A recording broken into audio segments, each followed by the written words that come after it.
మహిళలకు ఇబ్బందికరమైన ఏవి చేసినా ప్రభుత్వాన్ని నిలదీస్తాను, తప్పు చేసిన వారిని శిక్షిస్తానని మాట్లాడిన పవన్ కళ్యాణ్ గారు ఈ రాష్ట్రంలో ఎక్కడ మహిళలకు అన్యాయం జరిగినా ఈ రోజుటి వరకు నోరు తెరవలేదు.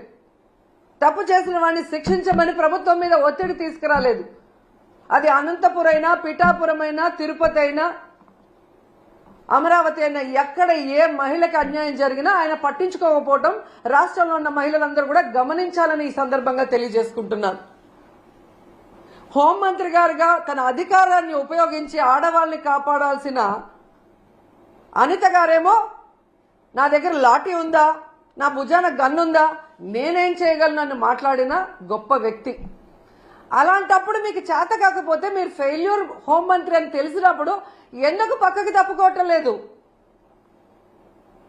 ఈరోజు డైవర్షన్ పాలిటిక్స్ లో రెడ్ బుక్ రాజ్యాంగం అంటూ పోలీసుల్ని కేవలం వైఎస్ఆర్ కాంగ్రెస్ పార్టీలో ఉన్న నాయకులకి, సింపథైజర్స్ కి తప్పుడు కేసులు పెట్టి వాళ్ళని అరెస్ట్ చేయించి వాళ్ళ జీవితాలు నాశనం చేయడానికే ఉపయోగిస్తున్నారు కదా.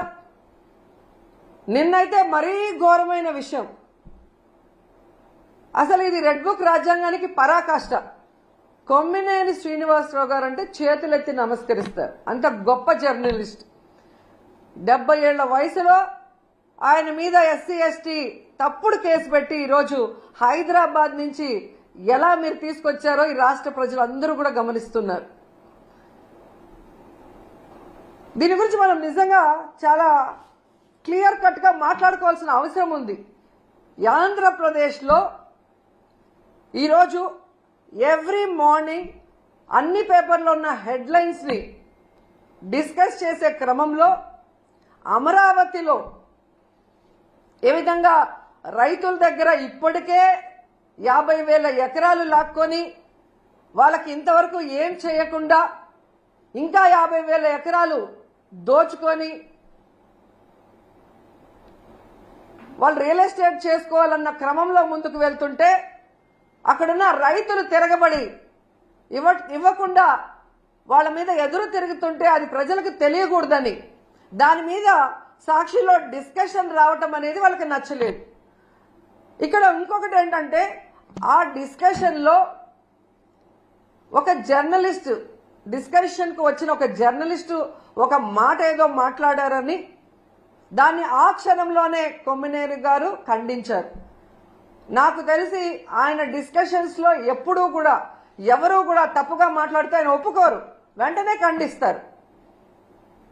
అలాంటి గొప్ప వ్యక్తిని ఈరోజు ఎవరో మాట్లాడిన దానికి తన తప్పు చేయకపోయినా క్షమాపణ కోరిన కొమ్మినేని శ్రీనివాస్ గారిని అరెస్ట్ చేసి సంబంధమే లేకుండా ఎస్సీ ఎస్టీ కేసు పెట్టి ఈరోజు జగన్ గారు, భారతమ్మ క్షమాపణ చెప్పాలి అని చంద్రబాబు నాయుడు, లోకేష్, హోంమంత్రి అనిత గారు డిమాండ్ చేయడం చూస్తుంటే ఈ రాష్ట్ర ప్రజలకి నవ్వాలా ఏడవాలా అర్థం కాలేదు.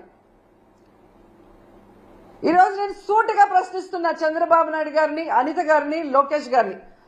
క్షమాపణ అంటూ చెప్పాల్సి వస్తే అది మొదట ఎవరు చెప్పాలో తెలుసా?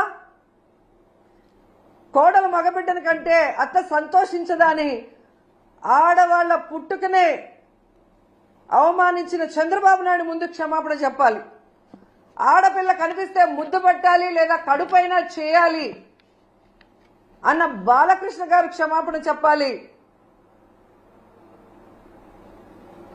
అలాగే మీరు చూస్తే జగనన్న తన కూతుర్లు చూడడానికి లండన్కి వెళ్ళినప్పుడు ఆయన గురించి నీచంగా మాట్లాడిన లోకేష్ క్షమాపణ చెప్పాలి.